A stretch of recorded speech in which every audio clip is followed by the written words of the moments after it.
다시 한번 봅시다. 자, 제4장 자료 수집 방법이에요. 학습을 하는데 가장 어렵고 좀 힘들다라고 하는 데가 3장과 4장이라고 봐요. 3장과 4장. 근데 3장은 이제 봤으니까 4장. 그래서 3장보다는 좀 덜 지루하고 덜 어려워요. 자, 본장의 학습 내용 보시면 4장에서 학습해야 될 내용은 자, 자료에 구분해서요. 1차 자료와 2차 자료에 대한 설명을 합니다. 그 다음에 자료의 수집 방법, 어떻게 자료를 수집할 거냐 해서 자, 조사 방법이죠.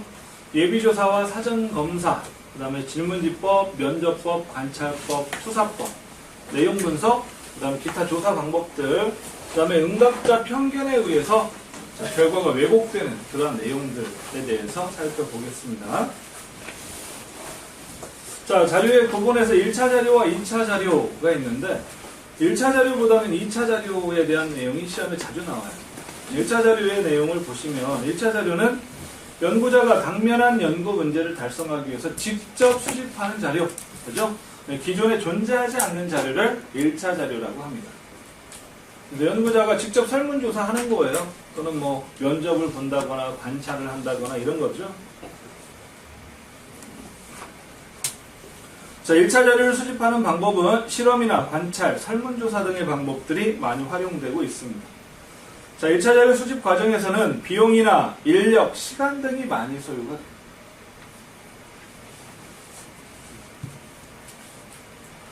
1차 자료 수집 방법의 선택 기준이죠. 자, 연구자가 필요로 하는 자료의 다양성을 가지고 있다. 그죠? 자료의 다양성. 두 번째, 객관성이죠. 시간 및 상황이 달라지거나 조사자가 바뀌어도 동일한 자료가 나와야 한다. 자, 이러한 자료 수집 방법을 써야 한다라는 거예요. 자료 수집 방법을 선택할 때는 이러한 것을 따져서 해봐라. 첫째, 자료가 다양하냐. 두 번째, 객관성을 가지고 있느냐. 세 번째, 정확성이죠. 조사 분석 절차에서 요구되는 자료의 정확도가 있어야 한다. 그 다음에 자료 수집의 신속도와 비용이에요. 빠르게 조사할 수 있어야 되고 돈은 적게 들어야 되겠죠. 자, 1차 자료의 장점과 단점입니다. 1차 자료의 장점은 조사 목적에 맞게 정확도, 타당도, 신뢰도 등을 평가해서 자료를 수집할 수 있다. 그죠? 내가 조사하는 거니까 내가 필요한 것들을 조사하면 되잖아요. 그죠? 그래서 원하는 자료를 조사할 수 있다는 게 가장 장점이고요. 수집된 자료들로 의사결정이 필요한 시기에 적절히 사용할 수 있다라는 장점. 조사 목적에 적합한 정보를 반영해서 수집할 수 있다. 자, 단점은요. 가장 큰 게 시간과 비용 문제예요. 그죠? 직접 조사하려고 하다 보니까 기존에 있는 자료를 이용하는 2차 자료를 이용하는 방법보다 시간과 비용이 많이 들더라라는 단점이 있어요. 자, 그러면 이제 2차 자료에 대한 내용을 보면 2차 자료라는 것은 조사 목적에 도움을 줄 수 있는 기존의 모든 자료를 2차 자료라고 합니다.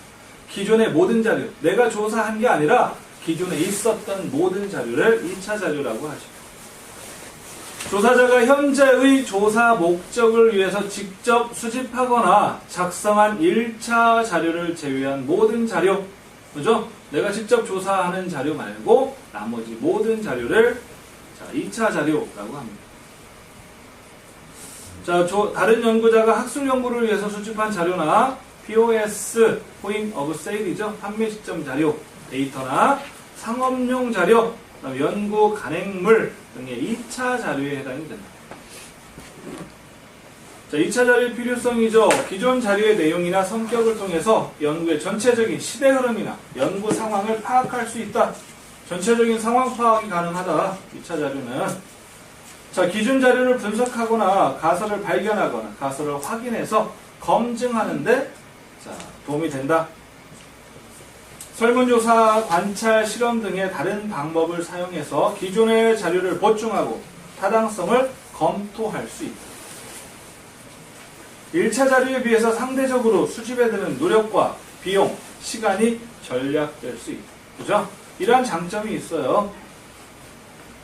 누가 설문조사를 시행했느냐에 따라서 최고 수준의 전문가들이 한 작업의 혜택을 받을 수도 있다. 그죠? 세계 최고의 권위자가 자기가 조사한 자료를 발표한단 말이에요. 그러면 그 발표한 자료를 갖다가 이용할 수 있잖아요. 그러니까 최고 전문가들이 발표한 내용도 쓸 수 있는 그런 장점이 있어요.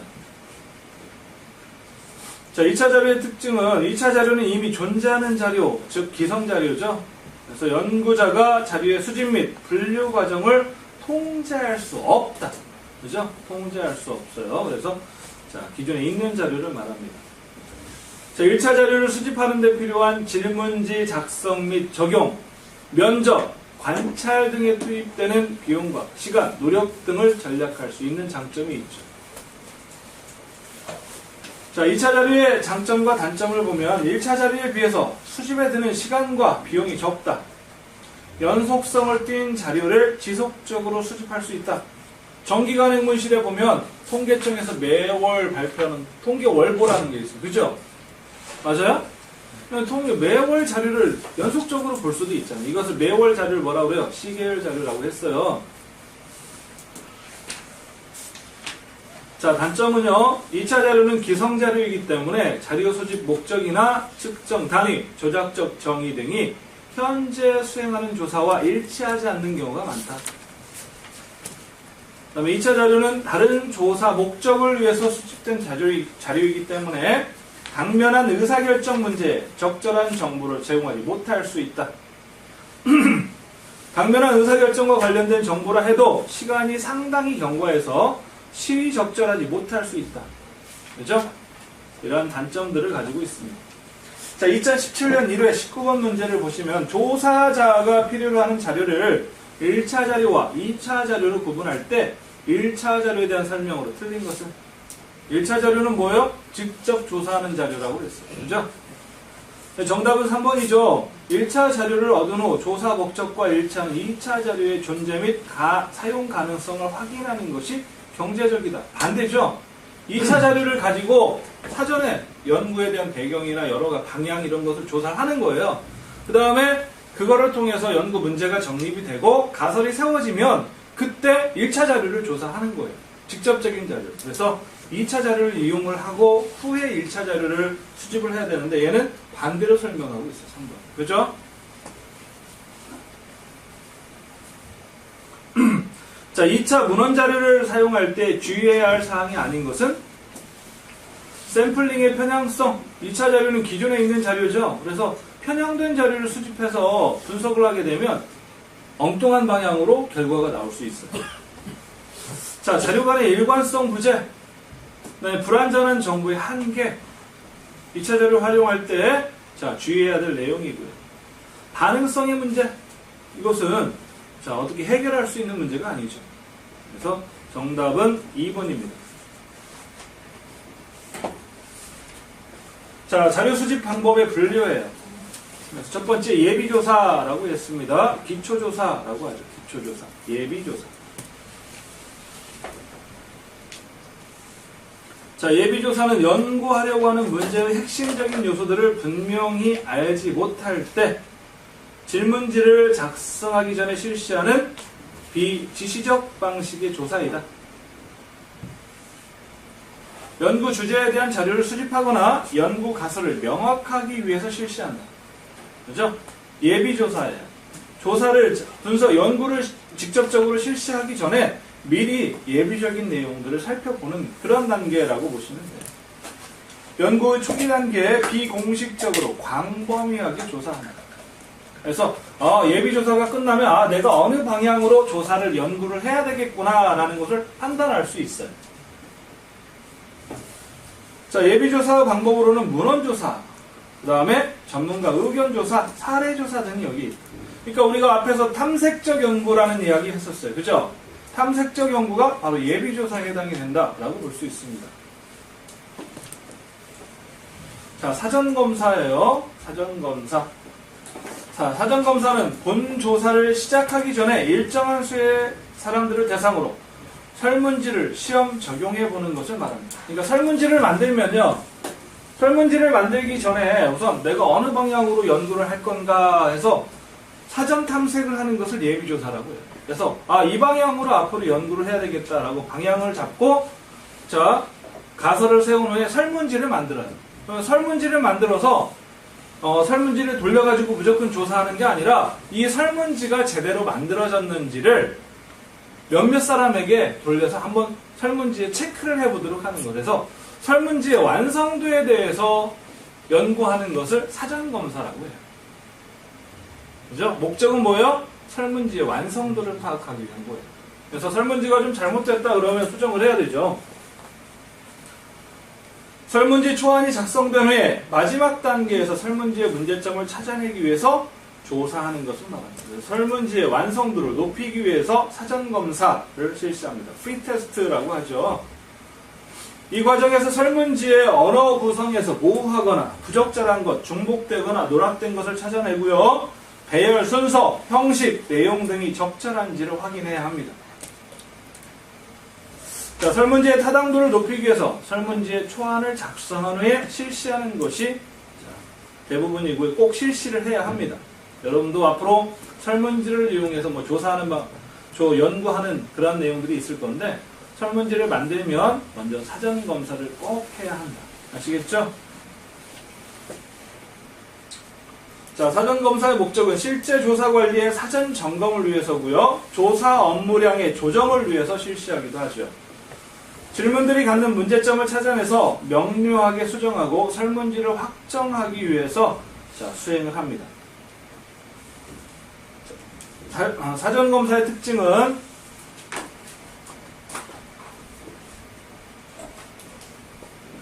반드시 많은 수의 응답자를 상대로 실시할 필요는 없다. 그렇죠? 설문지가 제대로 만들어졌는지 보는 거니까 소수의 사람만 해도 돼요. 많지 않아도 됩니다. 응답자 선정 등의 조사 방법은 본조사의 조사 방법과 같아야 한다. 본조사를 어떻게 했느냐? 우편번호부에서 랜덤으로 그냥 1번부터 놓고 막 100번째, 200번째, 300번째 이런 순서로 했다면 사전검사도 그러한 순서로 해라라는 거예요. 그죠? 자, 사전조사는 최소 1회 이상 실시하는 것이 좋고요. 질문지를 통해서 자료가 적절하게 수집될 수 있는지 점검하는 조사다. 자, 사전검사 검토사항, 사전검사의 이유죠. 무응답, 기타 응답이 많이 발생하는 경우를 확인하고요. 올이나 낫싱의 응답이 있으면 간접 질문으로 바꿔야 합니다. 올이나 낫싱은 뭐야? 그죠? 한꺼번에만 편향된 그러한 체크를 하는 것들을 말해요. 그 다음에 응답에 일관성이 있는지 여부를 검토해야 한다. 앞에서는 행복하다라고 체크해놓고 뒤에서는 불행하다라고 체크하면 안 된다. 사람이 설문지에 응답할 때 보면 응답의 결과가 앞에서 했던 것과 뒤에서 했던 것이 한 유형의 문제에서는 같은 결과가 나와야 돼요. 다른 결과가 나오면 안 되는 거죠. 일관성이에요. 이게. 한쪽으로 치우치는 응답이 나오거나 질문 순서의 변화에 따른 반응의 변화를 검토한다라고 했어요. 질문 순서가 바뀌었을 때 응답의 실질적인 변화가 일어나면 될까요? 안 될까요? 안 되죠. 질문 순서가 바뀌었다고 해서 결과가 바뀌면 안 돼요. 그죠? 그런 내용들을 체크를 해야 된다는. 조건부 대답이 많다면 부적합한 질문이다. 응답자들이 잘못 이해하는 질문이 있는지 또한 살펴야 한다라고 했어요. 응답 범주에 제시되지 않는 응답을 기록해 두어야 하고요. 그죠? 자, 자료 수집 방법의 분류 본격적으로 들어가서요. 첫 번째, 질문지법이죠. 순서상으로 세 번째입니다. 별이 몇 개예요? 5개. 굉장히 중요하네요. 그죠? 시험에 많이 나와요. 제가 3장, 4장, 그 다음에 5장에서는 문제를 많이 안 넣었어요. 내용에다. 왜 문제가 너무 많아요. 넣자니 중요한 문제들이 너무 많고 제가 시간도 별로 없어서 여기다가 사례 문제들을 많이 못 넣었는데 그래서 굉장히 중요합니다. 그래서 근다고 어렵진 않아요. 제가 볼 때는 4장은 많이 어렵지 않다. 여러분들이 문제 점수를 가장 많이 확보할 수 있는 부분이 4장이에요.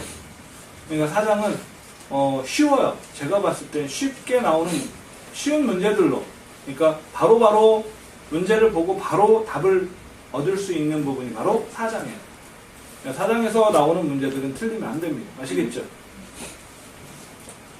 질문지법에서 조사하려는 내용을 질문 형태로 작성해서 조사자 또는 응답자가 기입하도록 하는 거. 여러분 설문지 응답 많이 해봤죠? 바로 그거예요. 그걸 머릿속으로 설문지 체크했을 때를 생각하면서 봅시다.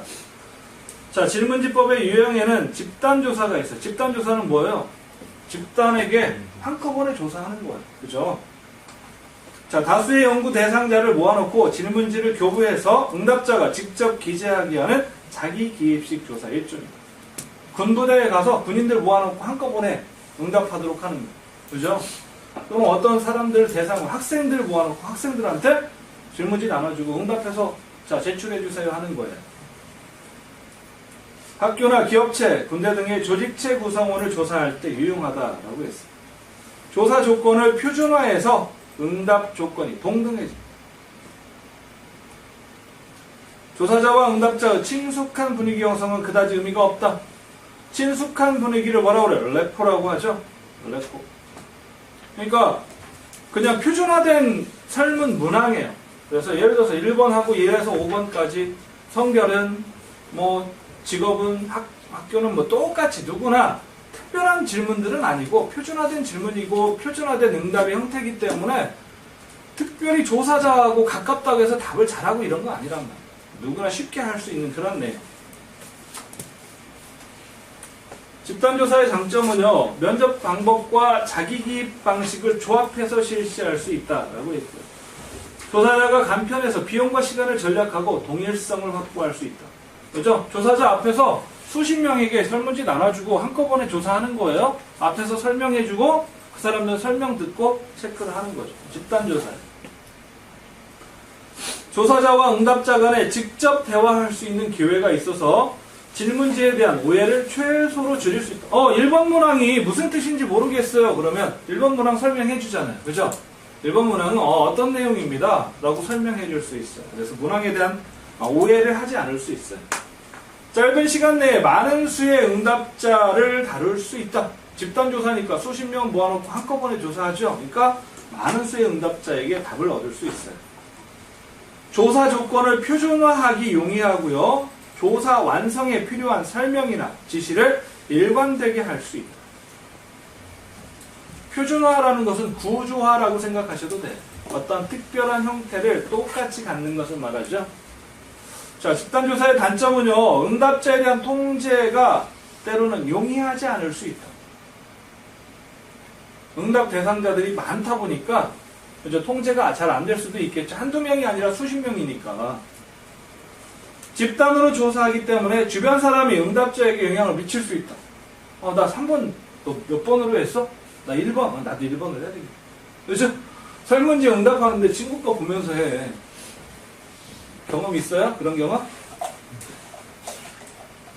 자, 집단 상황이 응답을 왜곡시킬 가능성이 있다. 그죠? 난 사실은 기억 1번에다 하고 싶은데 친구가 보고 있어. 그래서 5번에다 그냥 체크. 이런 경우. 그죠? 일반적으로 집단조사를 승인한 조직체나 단체에 유리한 쪽으로 응답할 수 있다. 군부대에 들어가서 조사하는데 부대에 대해서 뭐 평가하는 부분이 있어요. 그러면 기관장 보고 있고 다 하는데 어떻게 해요? 부대에 좋게 평가하죠, 그냥. 그죠? 이런 부분 왜곡될 수 있다라는 거죠. 쉽지 않을 수 있다. 피조사자와 수준이 동일하다고 가정하는 오류를 범할 수 있다. 대표적인 게 민방위 교육 가서 설문조사할 때 또는 예비군 교육 가서 설문조사할 때요. 민방위 교육 똑같이 교육 왔지만 직업군은 엄청 다양해요. 교육 수준도 엄청나게 다양해요. 그래서 거기에 대해서 설문조사할 때 굉장히 다양한 반응들이 나와요. 그래서 어떤 사람은 초등학교 나왔는데 어떤 사람은 박사란 말이에요. 외국에 석학. 똑같이 민방위 교육은 다 받아야 되니까. 그런 경우에 어때요? 뭐 자세하게 설명하면 너무 자세하게 설명하지 말고 빨리 넘어갑시다 하는 사람도 있고 어떤 사람 무슨 말인지 모르겠다고 하는 사람도 있고 굉장히 다양하죠. 그래서 자, 피조사자의 수준이 동일하다고 가정하지 마라. 두 번째는 배포조사는 나눠주고 조사는 나눠주는 거예요. 집단조사는 모아놓고 한다면 배포는 설문지를 나눠주고 일정 시점 후에 다시 설문지를 받는 거죠. 자, 조사자가 피조사자에게 질문지를 배포한 후에 피조사자가 스스로 응답을 기입하도록 하고 일정 기간 내에 질문지를 회수하는 방법이다. 그 다음에 전화조사가 있어요. 조사자가 피조사자를 직접 만나서 조사하는 대신에 전화로 질문하고 상대방의 응답을 기록하는 방법. 전화조사의 특징은 면접조사의 보조수단으로 사용할 수 있다. 면접은 뭐요? 얼굴을 보면서 조사하는 것을 면접조사라고 하죠. 대면관계에서. 근데 대면관계에서 해야 되는데 멀리 떨어져 있어요. 그러면 전화로 대신할 수 있다는 거예요. 어떤 시점에 순간적으로 무엇을 하고 어떤 생각을 하는지 알아내기 위한 조사에서 사용될 수 있다. 빠른 시간 안에 개략적인 여론을 확인하는 여론조사에 가장 적합한. 이거 많이 나왔어요. 정치, 대통령 선거에서 어쩌고 저쩌고 해서 적합한 방법은 전화조사예요. 아시겠죠? 정치와 관련돼서 적합한 조사 방법은 하면 전화조사입니다. 아시겠죠? 이게 여러 문제의 형태는 다양하지만 결과는 정치에 대해서 묻는 거 전화조사 이런 결과를 가져왔어요. 항상. 자, 우편조사에 비해서 응답 내용을 확인하기 쉽다. 자, 조사자가 피조사자에게 전화를 걸어서 질문하는 형태이기 때문에 준면접법에 해당이 된다. 질문의 내용이 단순해서 질문에 쉽게 응답할 수 있을 때 사용이 된다. 투표와 관련된 정치 여론조사를 신속하게 해야 될 경우에 가장 적합한 자료 수집 방법이다. 여기 나왔죠, 그죠? 정치 여론조사. 자, 전화조사의 장점은요, 면접자의 영향을 통제할 수 있다. 면접자의 영향. 요즘은 전화조사도 사람이 안 하죠. 뭐가요? 기계가 하잖아요. 자동응답기계. ARS 1번 또는 2번을 누르세요. 막 나오잖아요. 사람이 전혀 관여를 안 해요. 그 다음에 누르게 되면 바로 데이터가 중앙에 모아져서 분석까지 슉슉 돼버리니까 굉장히 빠르죠. 무작위 표본 추출이 가능하다. 전화번호부를 이용해서 비교적 쉽고 정확하게 모집단에서 표본을 추출할 수 있다. 응답자 추출, 질문, 응답 등이 자동으로 처리될 수 있다. 다른 조사에 비해서 간편하고 조사에 소요되는 시간이 짧고 비용이 적다. 조사자들에 대한 감독이 용이하고요. 면접법에서 발생할 수 있는 면접원 오류를 감소시킬 수 있다. 지리적인 이유 등으로 조사하기 어려운 사람에게도 쉽게 접근할 수 있다. 이게 이제 자료 처리 기간을 줄여준다. 이 전화조사의 장점들이죠. 자, 전화조사의 단점은요, 개방형 질문을 사용하기. 개방형 질문은 뭐라고 그랬어요? 뭐에 대해서 서술하시오. 당신의 생각을 이야기하세요. 전화에 대고 막 한 30분 이야기하면 그것을 기술할 수도 없고 어렵잖아요. 그죠? 1번, 2번 객관식은 쉬운데 서술형은 어려워요. 전화로 조사하기는. 사진, 그림 등의 시각적 보조 자료를 적절하게 활용하기가 어렵다. 그죠? 질문의 길이와 내용 등 질문의 양을 제한받는다. 표본의 대표성을 유지하기 어렵다. 무슨 말이에요? 자, 초등학생한테만 해야 되는데, 아니, 고등학생한테만 해야 되는데, 전화를 누가 받았는지 모르겠어. 실제로 아버지가 응답하고 있어. 고등학생인 줄 알았더니 아버지. 목소리만 듣고 모르잖아요. 그죠? 대표성을 유지하기가 어려워요. 자, 다음으로 우편조사입니다. 우편조사는 조사원을 이용해서 설문지를 우편으로 발송하고요. 응답자는 이를 완성해서 조사자에게 우편으로 반송하게 하는 방법이다. 개인의 사생활 보호와 면접조사가 어려울 때 실시할 수 있는 조사 방법이죠. 우편 응답을 하도록 하는 거죠. 조사 대상자의 범위가 동질 집단인 경우에는 회수율이 높다. 뭐 고등학생들한테 단체로 우편을 보낸다거나, 그죠? 한 기업의 우편조사를 한꺼번에 실시한다거나 이런 것들. 우편조사의 장점은요, 응답자에 대한 익명성과 비밀 유지에 대한 확신을 부여할 수 있다. 그죠? 그 다음에 조사자의 특성에 따른 영향이 가장 적다. 조사자가 어떤 사람인지 몰라요. 응답자들은. 우편에다 응답하는 거니까. 그죠? 그래서 조사자의 영향을 별로 안 받아요. 면접자로 인한 편향이 적고요. 조사자의 개인차에서 오는 영향을 배제시킬 수 있다. 지리적으로 쉽게 접근할 수 없는 대상 조사가 가능하고요. 정치 지도자, 대기업 경영자 등 직접 만나기 어려운 경우에 사용 가능한 방법이다.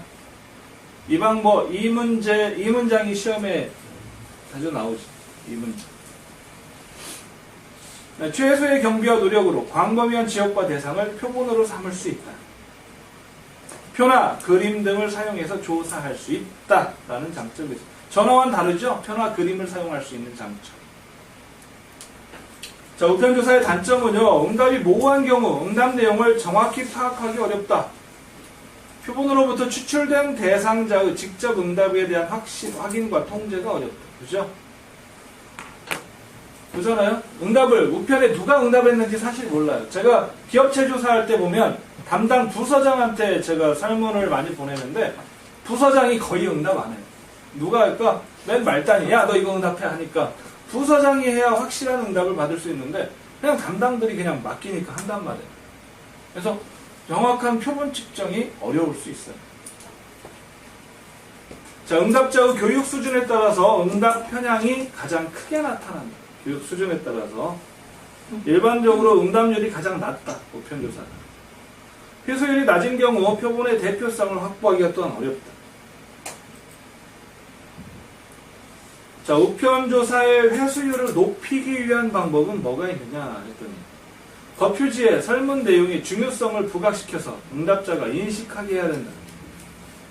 그죠? 이 조사는 학술적으로 어떠한 영향을 미치고 막 해서 하면 엄청나게 중요한 거라고 인식을 하게 되면 안 해주면 찝찝하단 말이야. 해줘야지. 그죠? 또 할 때 정확하게 표시를 하려고 노력을 해요.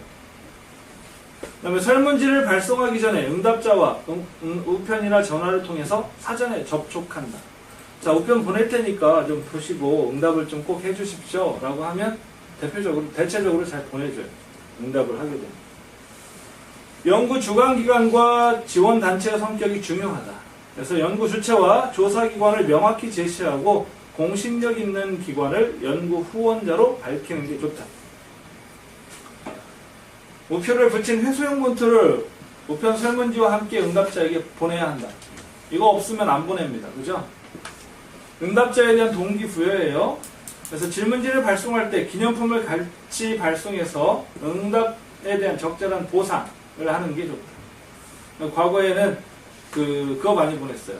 우편 조사할 때 즉석복권 500원, 옛날에 500원 할 때 500원이면 그래도 부담이 좀 덜죠. 근다고 볼펜이나 이런 거 보내면 너무 사소해서 싫어하니까.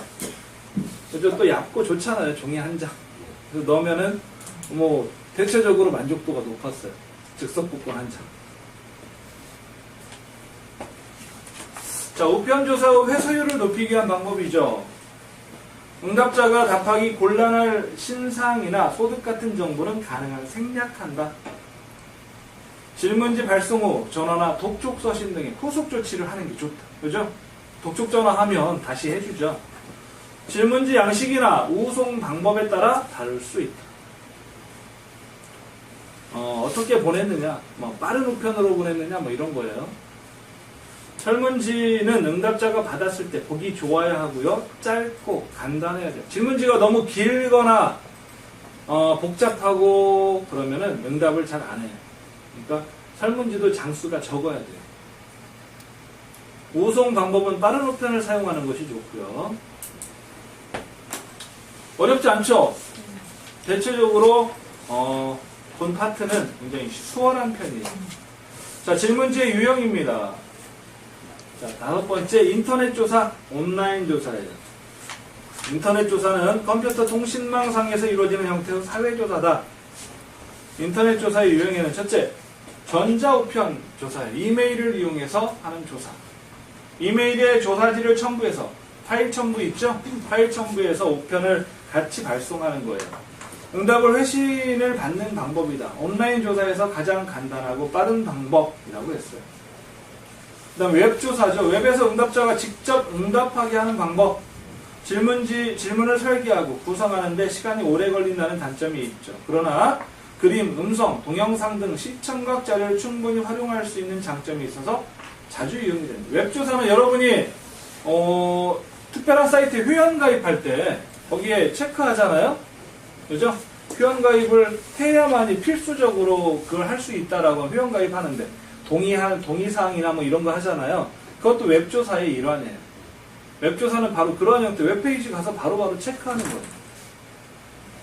그 다음에 다운로드 조사는 응답자가 관련 홈페이지에 방문해서 응답하는 방식인데, 응답 설문지를 다운받는 거예요, 거기서. 다운받아서 체크하고 업로드를 하는 그런 형태. 자, 그 다음에 가입자 조사. 대중이 이용할 수 있는 통신이나 정보 시스템이 사용을 신청해서 허가받은 사람들을 대상으로 이 중에서 일정한 수를 표집해서 실시하는 조사. 그러니까 회원을 대상으로 조사하는 거예요, 회원. 그죠?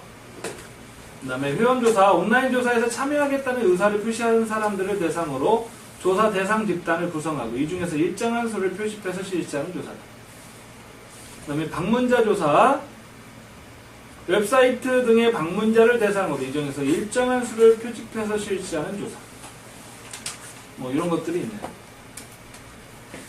자, 인터넷 조사의 장점과 단점 보죠. 장점은 멀티미디어의 장점, 즉 시각적 자료를 활용할 수 있다. 인터넷을 쓰니까. 그 다음에 면접원의 편향성 통제가 가능하다. 면접원이 갖는 어떤 특징을 응답자들이 반영하지 않을 수 있다는 거고요. 민감한 주제를 다룰 수 있다. 분석이 용이하다. 온라인으로 응답하니까 바로 컴퓨터에서 처리가 다 되죠. 설문 응답이 편리하다. 자, 인터뷰 비용이 들지 않고요. 설문 응답자와 상호작용할 수 있다. 조사 비용의 경제성이에요.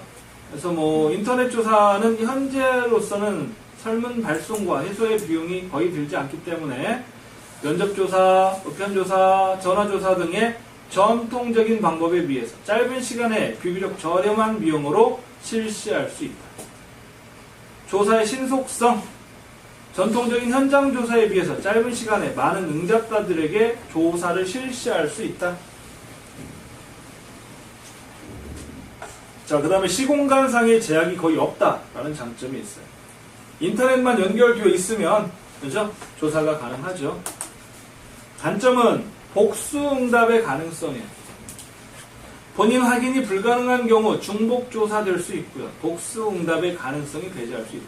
그러니까 설문에 응답하는 인터넷으로 하다 보니까 한 사람이 여러 번 할 수 있다는 거죠. 자, 조사 모집단의 정의 문제예요. 인터넷 표본의 모집단을 규정하기 어렵다. 그죠? 자, 응답한 사람의 정체를 정확하게 뭐다라고 설명하기 어려운 경우들이 많다는 거예요. 온라인 조사는 신뢰도가 약하다. 표본의 대표성이죠. 표본의 대표성을 확보하기가 어렵다. 특정 연령층이나 성별에 따른 편중된 응답이 도출될 위험이 있다. 인터넷 사용의 한계죠. 인터넷을 사용할 수 있는 사람에 한해서만 조사가 가능하다. 응답 거부 비율이 매우 높다. 응답을 안 하는 사람들이 많다. 인터넷 조사 자체가. 복수의, 그죠? 여러 사람, 익명의 여러 사람들이기 때문에 응답을 해달라고 하기도 뭐하고, 그죠? 온라인상에서 그냥 실시하는 거니까. 뭐 특별히 어려운 내용들이 아니기 때문에 한번 쭉 보고 갑니다. 자, 네 번째 면접법에요. 별이 5개네요. 시험에 굉장히 많이 나오죠. 자, 면접법은 조사자가 응답자를 직접 만나서 필요한 정보를 얻는 방법이죠. 면접법에 의해서 면접 조사 시 조사자의 유의사항입니다. 조사자의 유의사항. 응답자가 이질감을 느끼지 않도록 가급적 복장이나 언어 사용에 유의해야 한다. 위화감을 느끼지 않아야 되죠. 개인 면접의 경우는 면접 대상자 혼자 있는 상태에서 면접을 실시해야 된다. 그래야 속에 들어있는 어려운 얘기들도 할 수 있잖아요. 그죠? 면접 내용에서 이탈하는 응답이 길어질 때는 화제를 전환해라. 다른 내용으로 바꿔서 순화한 후에 해야 하죠. 면접 과정에서 문제점이 나타나면 면접이 끝난 후에 지도원과 상담해야 한다. 응답자로 하여금 그 조사를 가치 있는 것으로 생각하도록 해야 됩니다. 그래서 응답에 좀 집중하고 진중하게 응답을 할 수 있겠죠.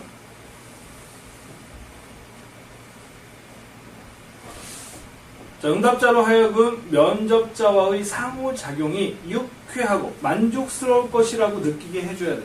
그래서 응답을 하고 면접을 하는 내용이 즐겁구나 라고 했을 때 그 과정이 부드럽고 그죠? 정확하게 받아들여지겠죠. 신뢰성 있게. 응답자에게 시간적 여유를 주면서 응답하도록 해야 하고요.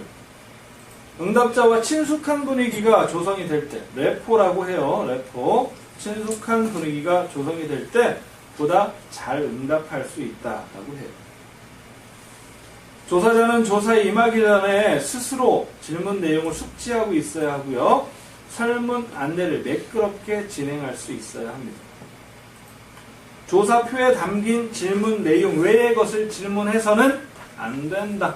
질문해도 된다 라고 나와요. 시험 문제는. 질문해서는 안 됩니다. 조사표 안에 질문 문항으로 정해진 것만 꼭 물어봐야 돼요. 면접이라고 해서 그냥 형태 없이 하는 게 아니에요.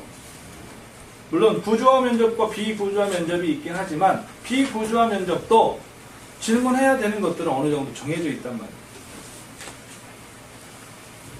자, 면접조사 시 질문하는 원칙 됐어요. 순조롭게 면접을 진행하기 위해서 단계적으로 이행해라. 단계적으로. 1단계, 예를 들어서 사회 통계적 질문에서 나이는 어떻게 되느냐? 학교는 어디를 졸업했느냐? 이런 것들이죠. 보편적인 내용. 그 다음에 점점 깊이 있는 질문들을 해 나가야 될 겁니다. 질문 항목의 순서는 바꾸지 않는다. 모든 문항은 질문지에 적혀있는 그대로 물어봐야 돼요. 문항은 하나도 빠짐없이 물어봐야 되고요. 유도하거나 시사하는 일이 있어서는 안 되죠. 그죠? 조사자가 자신의 주관에 개입되어서는 안 돼요. 유도하거나 시사하면 안 되고, 조사 대상자가 가능한 한 비공식적인 분위기에서 편안하게 대답할 수 있도록 해야 하겠다. 지금 면접에 대해서 이야기하고 있는 거예요. 얼굴과 얼굴을 보고 질문하는 내용이에요. 질문을 오해하고 있으면 반복해서 다시 물어봐. 그거 아니고, 그래서 다시 질문을 해야 되죠. 특정 질문에 대한 심층 규명은 중립적이어야 한다라고 있습니다. 자, 레포와 프로빙이라는 게 있습니다. 그죠? 친근감을 형성하고 꼬치꼬치 케어 묻는 거를 프로빙이라고 해요.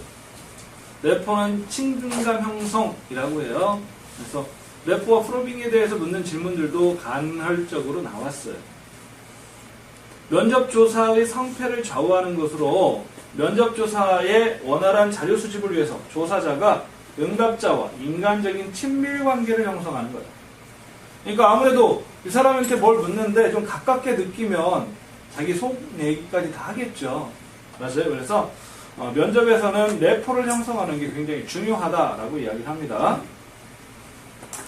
자, 프로빙은 케어 묻기예요. 자세한 것까지 막 꼬치꼬치해서 묻는 것. 이것을 프로빙이라고 하죠.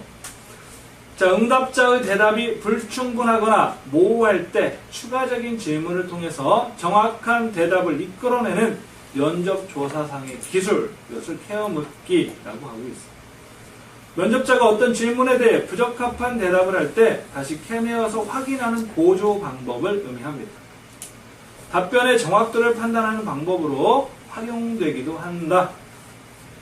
일종의 폐쇄식 질문에 답하고 이와 관련된 의문을 탐색하는 보조 방법을 말합니다. 정확한 답을 얻기 위한 방향을 제시하는 기법이다라고 했습니다. 2018년 3회 22번 문제에서 다음 중 심층 규명 프로빙이죠? 을 하고자 할 때 가장 적합한 조사 방법은 뭐라고 그랬어요? 우편조사, 우편설문조사, 온라인 설문조사, 간접관찰, 비구조화, 면접조사. 꼬치꼬치 케어 묻는 것을 프로빙이라고 했죠. 그죠? 맞아요? 그래서 몇 번이죠? 4번. 그죠? 우편조사나 온라인 설문조사는 표준화되어 있어요. 문항 자체가 정해져 있어. 틀도 정해져 있고. 그래서 깊이 있게 케어 묻기는 적합하지 않다. 관찰은 어때요? 그냥 지켜보는 거니까 케어 물을 수가 있어요? 없어요? 없죠? 예를 들어서 동물의 왕국 알아요? 동물의 왕국. 곰이 어떻게 살아가는지 이번에 다큐 곰 찍었던데 보면 곰한테 물어볼 수 있어요? 없어요? 없잖아요. 그냥 보잖아요. 곰이 어떻게 살아가는지 볼 뿐이지. 케어묻기를 할 수는 없죠. 그러니까 4번이 정답이에요. 자, 면접법이죠. 면접법의 장점과 단점입니다. 장점은 면접 시 조사자는 질문뿐 아니라 응답자와 그 주변 상황들을 직접 관찰할 수 있어서 문항에 대한 답변 외에 부가적인 정보도 얻을 수 있다. 그죠? 면접은 얼굴 보면서 이야기를 하잖아요. 질문을 하지만 이 사람이 그 질문에 당황스러워하는지 즐거워하는지 슬퍼하는지 표정이나 상황을 보고 판단할 수 있잖아요. 표정이나 동작 등의 비언어적 의사소통이 가능하고요. 면접은 질문지처럼 회수할 필요 없이 직접 행함으로 공평한 자료를 얻을 수 있다. 자, 면접조사는 다른 조사에 비해서 레포의 형성이 용이하다. 친근감을 형성하기가 쉽다. 시청각 도구를 사용할 수 있고요. 복합적인 질문의 사용이 가능하다. 응답 상황에 대한 통제가 용이해서 질문 순서, 정보의 흐름을 통제할 수 있다. 질문 순서를 막 질문하다 보니까 이 사람이 싫어해. 그러면 환기시켜서 다른 순서로 이렇게 전환할 수도 있어요. 그죠? 일반적으로 높은 응답률을 확보할 수 있는 조사 방법이에요. 그래서 조사에 대한 응답률이 가장 높은 게 면접조사예요. 가장 낮은 건 뭐라고 그랬죠? 우편조사. 질문 내용에 대한 면접자와 응답자의 상호작용이 가능해서 보다 신뢰성 있는 대답을 얻을 수 있다. 단점은요, 면접원들을 통제하기 어렵다. 따라서 여러 명의 면접원을 고용해서 조사해야 될 경우에 이들을 조정하고 통제해야 한다. 연구자가 있고 연구자, 그 다음에 면접원이 있어요. 면접원은 누구예요? 나를 대신해서 면접을 하는 사람. 이제 연구자가 모든 피면접원, 조사 대상자들에 대한 조사를 연구자가 다 할 수 없죠. 그러니까 나를 대신해서 면접을 실시할 면접원을 뽑아요. 5명을 뽑았다 그러면 5명이 피조사 대상자들한테 가서 면접을 실시를 하는 거예요. 그 사람들이 모아온 자료를 연구자가 분석을 하는 거죠. 그죠? 근데 면접원이 연구자일 수도 있겠죠. 그죠? 한 사람이 면접을 볼 수도 있겠죠. 조사자의 주관이 개입될 가능성이 가장 높은 자료 수집 방법 하면 뭐예요? 면접법입니다. 그죠? 이 특징, 단점. 면접에 대한 편의가 발생될 수 있다. 면접자의 편의라는 건 편차예요, 편차. 면접자마다 다른 결과를 얻어올 수 있다. 왜? 면접자의 주관이 개입이 돼가지고 응답을 하다 보니까 전혀 다른 결과들을 가져오더라. 편의예요. 조사 비용이 많이 든다. 그죠? 면접원들 다 고용해야 되니까 돈 많이 들겠죠. 일당 줘야 되죠. 익명성이 보장되기 어렵다. 대면 관계에서 응답을 하는 거기 때문에 익명성이 보장되기 어렵다. 자, 면접법의 유형에서 표준화 면접법이 있어요. 구조화 면접법. 이건 무슨 말이에요? 응답의 틀이 정해져 있는 거예요. 설문지처럼 질문 내용과 응답의 틀이 이미 정해져 있는 거. 그래서 1, 2, 3, 4 중에서 몇 번을 선택하실래요? 물어봐. 면접을 보지만 설문지를 가지고 면접을 본다고 생각하세요.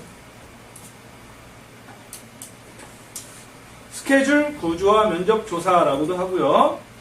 질문 내용, 질문 문항, 순서 등이 정해져 있는 면접법에 정확하고 체계적인 자료를 얻고자 할 때 사용한다.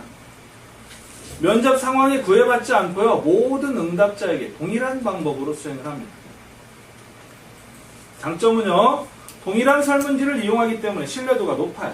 비구조화 면접에 비해서 일관성이 유지된다. 면접 결과를 수치화하기 쉽다. 왜? 표준화되었기 때문에 1, 2, 3, 4, 5 중 몇 번 선택하실래요? 번호 다 선택했잖아요. 통계하기도 쉬워. 분석하기도 쉽다라는 거예요. 정보를 비교할 수 있다. 표준화된 자료이기 때문에 정보를 비교할 수도 있다. 단점은 피면접자의 특성이나 분위기를 고려하지 않으므로 면접의 융통성을 발휘할 수 없다. 이미 틀이 정해져 있잖아요. 설문지의 문항과 순서, 그죠? 응답의 형태 이런 게 다 정해져 있기 때문에 피조사자가 자신들의 어떤 특성을 반영해서 응답하고자 할 때 응답이 불가능하다. 융통성이 없다라는 거죠. 응답을 확대하거나 탐색할 수 있는 면접자의 자유재량 여지가 없다. 그죠? 시간과 경비가 많이 소요되고요. 자, 두 번째, 준 표준화 면접법, 반표준화 면접법이에요. 표준화가 절반 정도 되어 있다라고 생각하시면 돼요. 구조화가. 비스케줄 구조화 면접조사라고도 하고요. 질문의 주요 내용만 정해져 있는 면접 방법. 구조화 면접과 비구조화 면접의 장점을 살리고 단점을 보완하는 방법이다. 그래서 일정한 수의 주요 질문은 구조화되어 있다. 표준화되어 있다. 나머지는 비구조화된 형태. 틀이 없어요. 그냥 질문자가 질문을 하는 거죠. 자, 세 번째가 비표준화 면접법, 비구조화 면접법이죠. 구조화 정도가 가장 약한 면접조사. 연구 문제의 범위만 결정하고 질문의 내용이나 순서는 정해져 있지 않아요. 비스케줄 면접조사라고도 하고요. 장점은 융통성이 있고 표준화 면접에서 필요한 변수를 찾아내는데 유용한 자료를 제공하고요. 형식에 얽매이지 않기 때문에 보다 많은 자료를 얻을 수 있어요. 심층적인 질문이 가능합니다.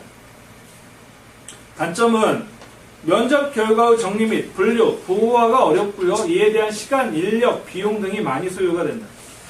동일한 내용의 질문이 반복되었을 때 응답 내용이 달라질 수 있다. 일관성이 결여된다라고 했고요. 가설 검증이나 인과관계 규명에는 적합하지 않다. 그래서 표준화 면접법과 비표준화 면접법을 비교하면서 이해해 두셔야 합니다. 특히 표준화 면접법이 시험에는 더 많이 나왔다. 아시겠죠? 자, 그 외에 면접 조사 방법이 있어요. 첫째, 심층 면접. 이게 시험에 자주 나오는, 이제 빨간색으로 딱 쳐놨네요. 심층 면접은 어떤 주제에 대해서 조사자와 응답자가 1대1로 자유롭게 이야기하며 문제를 풀어나가는 비체계적인 개인 면접 방법이에요. 면접원을 사용하는 조사 중 면접원에 의해서 발생하는 편의가 가장 클 것이다. 그죠? 편차. 면접원에 따라서 결과가 많이 다르다라는 거예요. 조사자가 필요하다고 생각되면 반복 질문을 통해서 타당도가 높은 자료를 수집을 하죠. 조사자의 면접 능력과 분석 능력에 따라서 조사 결과의 신뢰도가 달라질 수 있다. 질문의 순서와 내용은 조사자가 조정할 수 있어서 좀 더 자유롭고 심도 깊은 질문을 할 수 있어요. 네, 집중 면접이죠. 집중 면접. 집중 면접은 응답자들이 자신에게 영향을 주는 주요 요소 및 자극이 어떤 것이고 자신의 상태에 어떤 결과를 가져오게 되는가를 스스로 밝히도록 도와주는 방법입니다. 응답자 본래 상황을 충분히 이해하고 그에 따라서 일정 가설을 만든 다음에 응답자들의 경험에 입각해서 그 가설의 유의성을 검증하는 것이 특징이다 라고 했어요. 특정한 가설을 개발하기 위해서 이용할 수 있다. 자, 그 다음에 임상 면접이 있어요. 광범위한 개인 감정이나 생활 환경을 알아보고자 할 때 많이 조사하는 방법. 그 다음에 표적 집단 면접. 이거 많이 나와요. 표적 집단 면접. FGI, 그죠?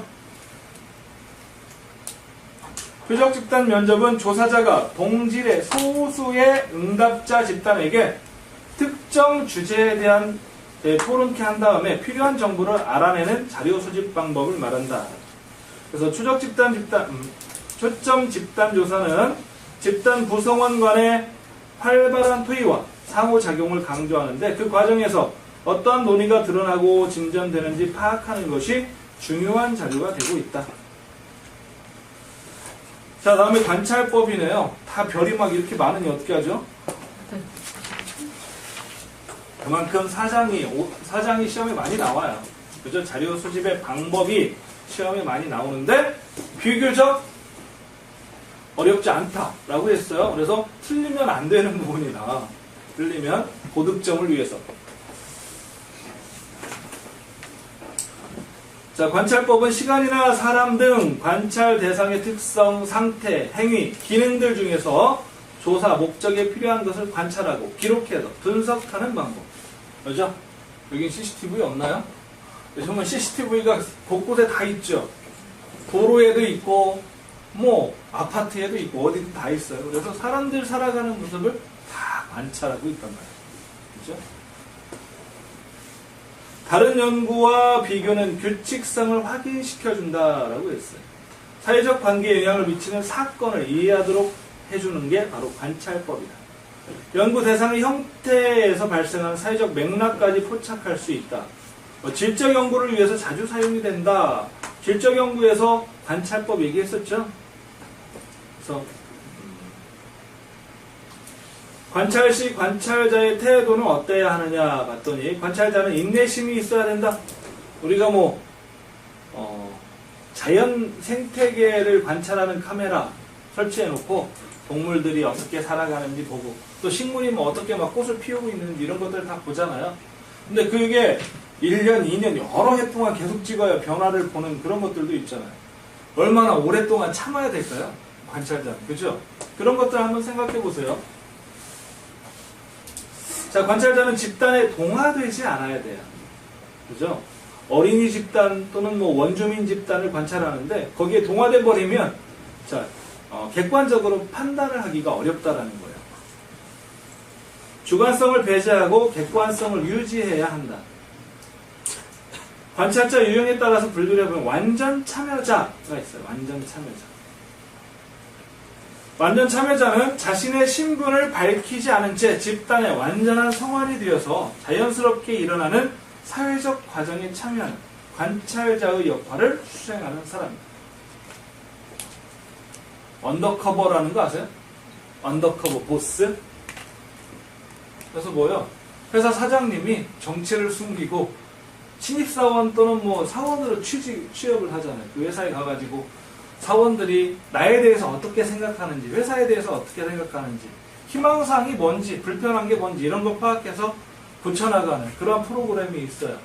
그죠? 한국에서도 뭐 그런 거 비슷하게 만들었고 미국 프로그램인데 거기서 사장님은 완전 참여자가 돼야 되겠죠. 그죠? 그래야 그 뭐 조직에 대한 내용을 구체적으로 잘 파악할 수 있을 거니까. 그죠? 윤리적, 과학적 문제를 겪을 가능성이 가장 높다.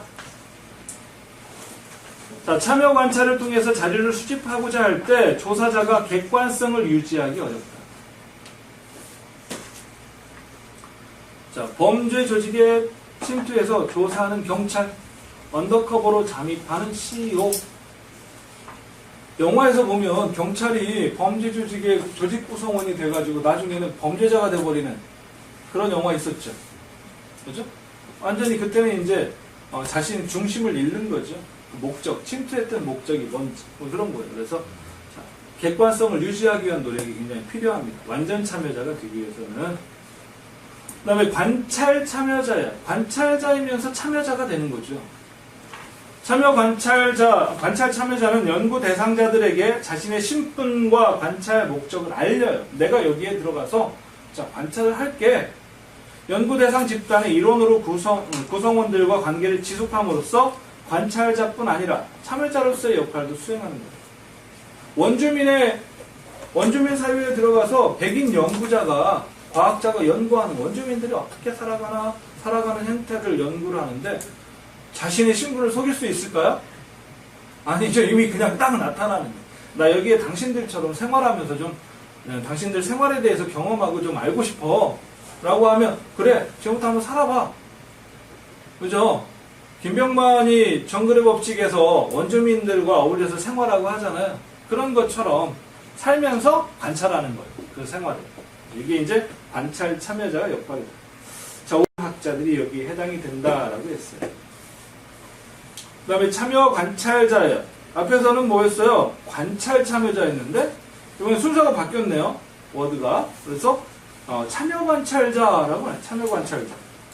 참여 관찰자는 연구 대상자들에게 자신의 신분과 관찰의 목적은 알리지만 조사 집단에 완전히 참여하지는 않는 거예요. 밖에서 보는 거죠.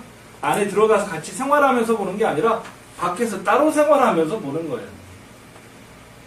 자, 관찰자와 참여자 중에서 참여자의 비중이 더 큰 형태. 관찰자 역할은 공식적으로 이루어지고 내부 구성원이 될 가능성은 매우 적어요. 그다음 완전 관찰자죠. 그냥 지켜만 보는 거죠. 완전 관찰자는 사회 과정의 일부가 되지 않으면서 사회 과정을 관찰하는 경우다. 그래서 연구 조사자가 비관여적이기 때문에 관찰자 효과를 야기할 가능성은 적지만 연구 대상자를 완전히 이해할 수는 없다라고 했어요. 예를 들어서 아동 행동을 관찰하는 아동학자. 아동들의 심리를 정확하게 이해하기는 어렵죠. 그죠? 아동들을 지켜보고 관찰하지만 아동의 실질적인 심리는 이해할 수 없어요. 왜? 아동이 안 되니까. 아동이 될 수 없으니까. 그죠? 그래서 그냥 관찰자의 역할이다. 완전 관찰자. 자, 관찰자의 참여 여부에 따른 분류를 보면 첫째, 참여 관찰이 있어요. 참여 관찰. 참여 여부에 따른 분류입니다. 관찰자가 관찰 대상 집단의 한 구성원이 돼서 그들과 함께 생활하고 활동하면서 직접 참여해서 현상을 관찰, 기록하는 방법입니다. 피관찰자가 관찰당하고 있다는 사실을 모르게 진행을 한다. 장점은 연구 설계 및 착수가 용이하다. 연구의 설계 과정에서 융통성이 높고 조사 과정에 유연성이 있다. 가설 도출에 탐색적 연구가 가능하다. 자연스러운 상태에서 현상을 파악할 수 있기 때문에 미묘한 어감 차이, 시간상의 변화 등 심층의 차원에서 이해할 수 있다. 단점은요, 자료 처리의 표준화를 기하기가 힘들다. 그죠? 관찰이라는 것 자체가 자료 처리를 표준화하기가 어려워요. 때때로 객관적인 판단을 그르칠 수 있고요. 대규모 모집단에 대한 기술이 어렵다. 집단 상황에 익숙해지면 관찰 대상을 놓칠 수 있다. 참여 관찰이에요. 그러니까 집단에 참여하면서 관찰하는 것을 참여 관찰이라고 했어요. 관찰 대상의 구성원을 접촉함으로써 관찰에 감정적인 요소가 개입될 수 있다. 그 다음에 준 참여 관찰이에요. 지금 뭘 보고 있어요? 관찰자의 참여 여부에 따라서 분류를 한 거예요. 집단에 참여했느냐 안 했느냐. 첫 번째는 참여 관찰. 참여해서 구성원으로서 관찰하는 거고, 준 참여 관찰은 반절만 참여하는 거죠. 준이니까. 관찰자가 관찰 대상 집단에 방문해서 비정기적으로 참여하는 것처럼 관찰 대상 집단에 부분적으로만 참여해서 수행하는 것.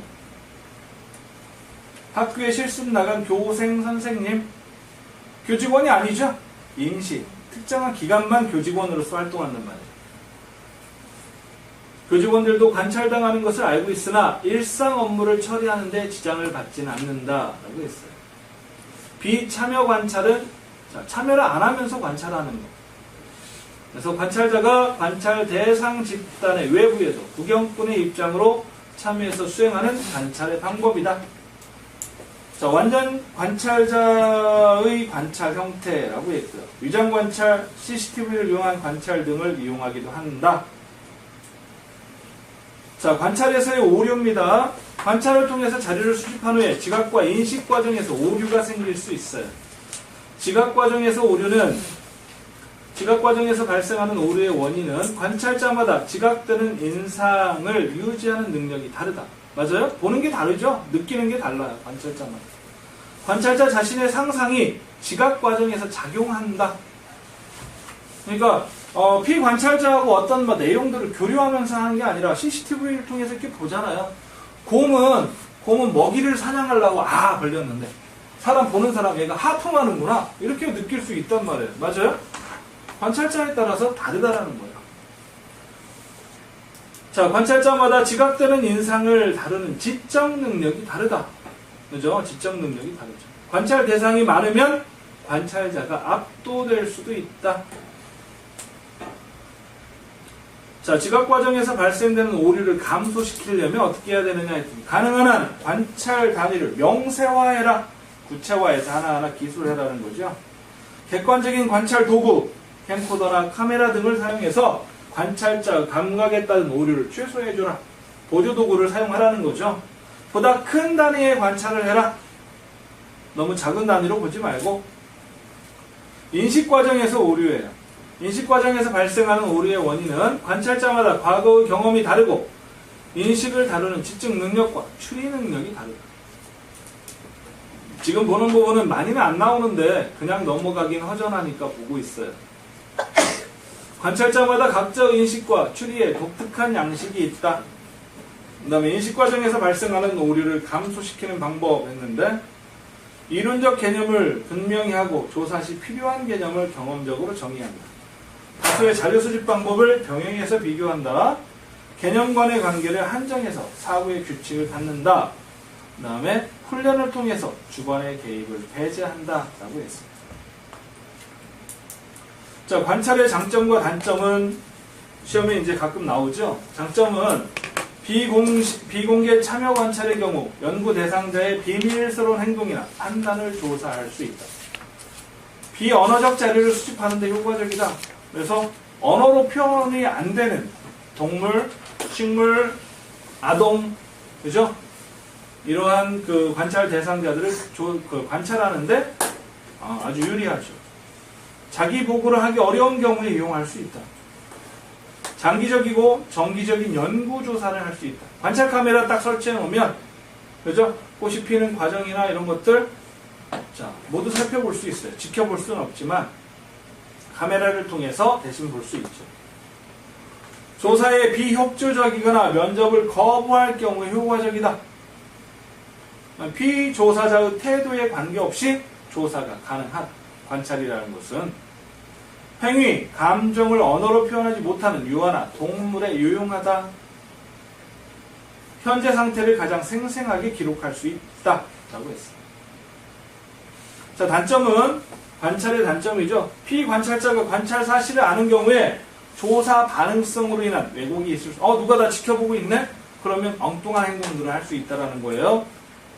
계량화가 어려움으로 자료 처리가 어렵다. 표준화되어 있지 않죠? 정성적인 자료란 말이에요. 그래서 계량화가 어려워요. 수치화하기가 어렵고 자료 처리가 어려워요. 정리하는 게 어렵다라는 거죠. 내면적인 의식을 파악하기 어렵다. 무슨 생각하는지 알 수 없다. 관찰자의 주관이 개입되기 쉽다. 아까 얘기했잖아요.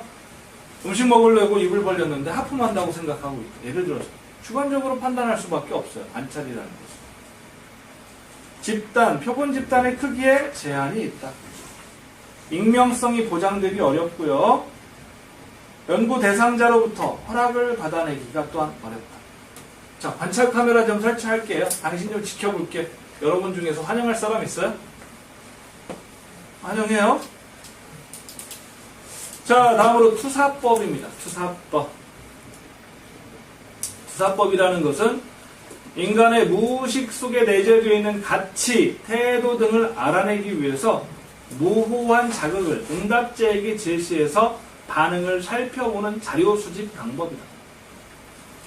응답자의 내면에 있는 신념이나 태도 등을 단어 연상법, 문장 완성법, 그림 묘사법, 만화 완성법 등 다양한 심리적 동기 유발법을 이용해서 조사하는 방법이에요. 그죠? 우리 아이들한테 집을 한번 그려봐 라고 한 집. 아동심리 파악할 때. 그랬더니 막 창문을 조그만하게 그리고 그냥 기형적으로 집의 형태를, 얘가 심리적으로 굉장히 안 좋구나. 그죠? 창문도 크게 그리고 굴뚝도 막 있고 제대로 그리고 어머니 아버지 옆에 서서 웃고 있고, 얘가 행복한 집에서 잘 살고 있구나. 이런 거 파악한단 말이에요. 이게 바로 투사법이에요. 투사법. 자, 김치의 상품화로부터 연상되는 배추, 각종 양념, 숙성 정도, 가격 등과 같은 단어, 시험 단어들에 대해서 응답자들이 연상한 단어들의 순서와 반응 시간 등을 측정해서 조사에 활용한다 라고 했는데, 이 사례는 시험에 나왔던 사례니까 봐두세요. 아시겠죠? 투사법의 사례. 그 다음에 내용 분석입니다. 내용 분석.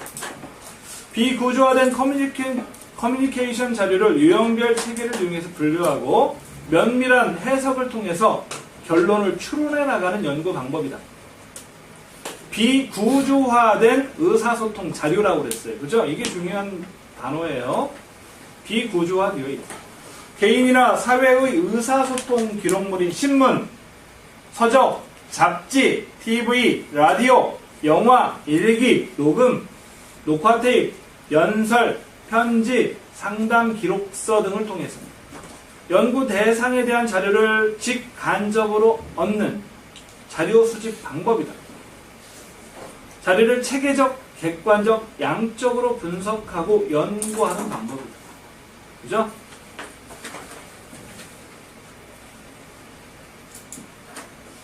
자, 내용 분석의 특징은요, 메시지가 분석 대상이에요. 메시지가. 그래서 어떤 메시지를 누가 언제 무엇을 어떻게 왜 전달했는가에 대해서 답을 찾아내는 연구 방법이에요.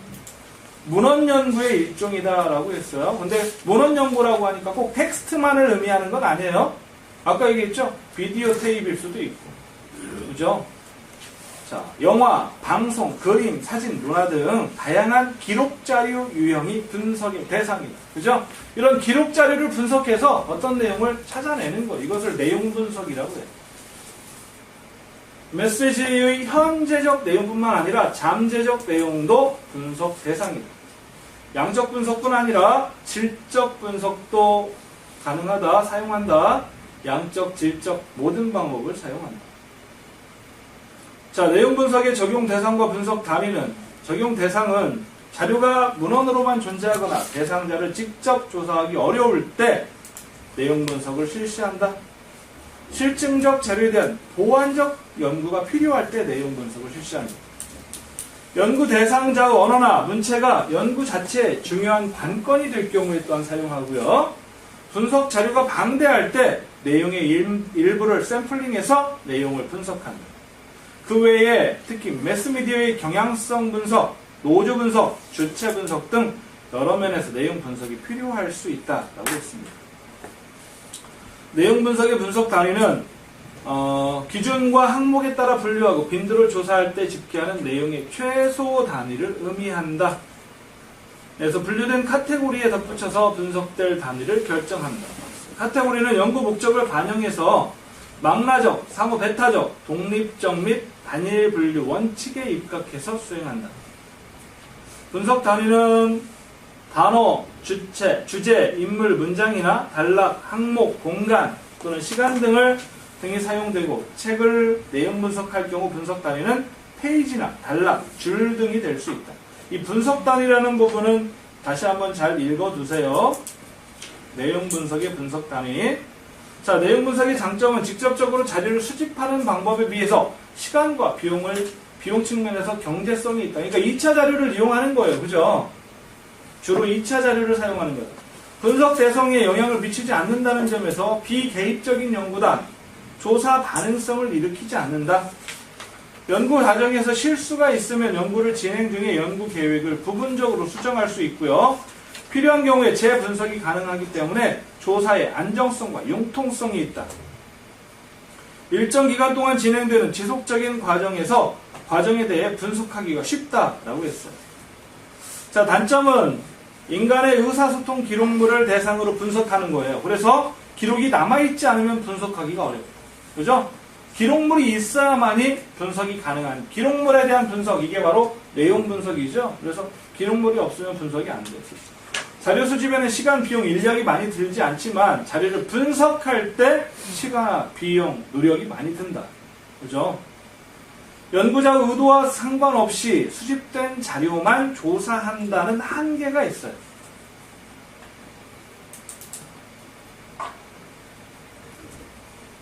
자, 내용 분석에 관한 설명과 가장 거리가 먼 것은 했습니다. 분석 대상에 영향을 미치지 않는다. 필요한 경우 재분석이 가능하다. 양적 내용을 질적 자료로 전환한다. 다양한 기록 자료 유형을 분석할 수 있다. 가장 거리가 먼 건 뭐죠? 양적, 질적 자료를 모두 이용할 수 있다라고 했잖아요. 전환할 필요는 없죠. 그죠? 그래서 정답은 3번입니다. 자, 그 다음에 반응식, 비반응식 자료 수집 방법이다. 반응식 자료 수집 방법은 조사 대상자의 직접적인 반응을 통해서 자료를 수집하는 방법. 그래서 반응식이죠. 실험법, 직접 관찰법, 의사소통법, 투사법 등이 여기에 해당이 되고요. 비반응식 자료 수집 방법에는 비관여적 자료 수집 방법이라고도 하고요. 연구 대상자의 반응성에서 야기되는 오류를 피하기 위해서 간접 관찰, 문헌 연구, 내용 연구가 여기에 해당이 됩니다. 여기서는 비반응식에는 뭐가 있고 반응식에는 뭐가 있는지 구분할 수 있어야 돼요. 그렇죠? 자주 나오진 않지만 한 번씩 나옵니다. 아시겠죠? 자, 그 다음에 기타 조사 방법은 오류 선택법이 있네요. 질문에 대해서 틀린 답을 여러 개 써놓고 그것들 중에서 하나를 선택하기 위해서 응답자의 태도를 조사하는 질문 방법. 출구조사가 있어요. 선거 진행 상황을 점검하기 위해서 주기적으로 실시하는 조사. 국회의원 선거에 출마하려는 사람이 자기 선거구 유권자들의 지지 성향을 단기간에 지속적으로 조사해서 선거 전략을 수집하려고 할 때 가장 적합한 조사 방법에서 사례로 나온 바 있습니다. 그 다음에 정보검사법에요. 어떤 주제에 대해 개인이 가지고 있는 정보의 양과 종류, 그 개인의 태도를 결정한다고 보고 그 개인이 가지고 있는 정보의 양과 종류를 파악해서 응답자의 태도를 찾아내는 방법, 정보검사법.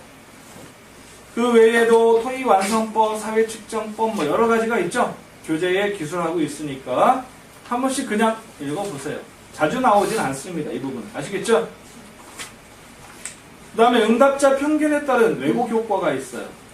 첫 번째, 최근 정부 효과, 리전시 효과라는 거죠. 질문 문항과 관련된 비표본 오류의 하나. 글쎄요. 질문의 보기가 앞쪽에서 제시되었을 때보다 뒤쪽에 제시되었을 때 채택될 가능성이 커지는 거. 그죠? 그래서 이것을 최근 정보 효과라고 하고요. 뭐 질문지를 사용하는 사회조사에서보다 조사표를 사용하는 면접조사에서 자주 발생이 된다. 면접조사에서 응답 내용의 신빙성을 저해하는 효과로 최근 정보 효과, 리전시 효과를 듭니다. 그 다음에 1차 정보 효과가 있죠. 면접조사 시 응답자들이 어려운 질문에 부딪히게 되면 심리적 부담감을 느끼고요. 그 결과 여러 개의 응답이 제시되었을 때 어떤 질문이건 첫 번째 응답을 기재하려면 경향을 갖는다. 보편조사에서 비슷한 응답 항목이 많아서 어떤 질문이건 첫 번째 응답 항목을 선택하는 위험성이 있다라고 했어요. 이것을 1차 정보 효과라고 하네요.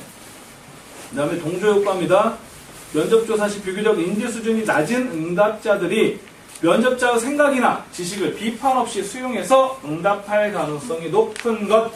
그 다음에 겸양효과, 응답자의 감정을 거스르지 않게 하기 위해서 자신의 생각은 접어두고 면접자의 눈치를 보면서 면접자의 비위를 맞추기 급급한 경우에 나타나는 왜곡효과. 그 다음에 후광효과 앞에서 봤었죠. 특정한 평정해야 할 특징이 두 가지 이상일 때 평정자가 한 가지 특징에 대해서 강력한 인상을 가짐으로써 다른 특징에 대해서도 비슷한 평가를 내리려는 성향.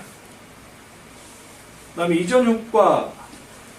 질문의 문항 배열에서 앞의 문항과 응답의 내용이 뒤의 문항과 응답 내용에 영향을 미치는 것 했어요. 응답자의 편견에 따른 왜곡 효과에서 6가지를 드러났는데 아니구나. 침묵의 나선 효과까지 있네요. 그래서 다수의 의견이 개인이 밖으로 표현하는 의견에 영향을 미치게 되는 것.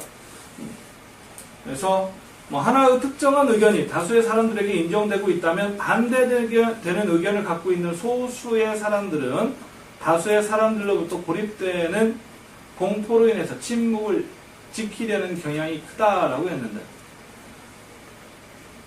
뭐 그 다음에 위신 향상 효과, 체면 치레 효과, 선전 편승 효과, 습관성 효과, 무관심 효과, 약자성 효과 뭐 이런 것들 쭉 있어요. 근데 이거는 사실 시험에 정말 간헐적으로 나와요.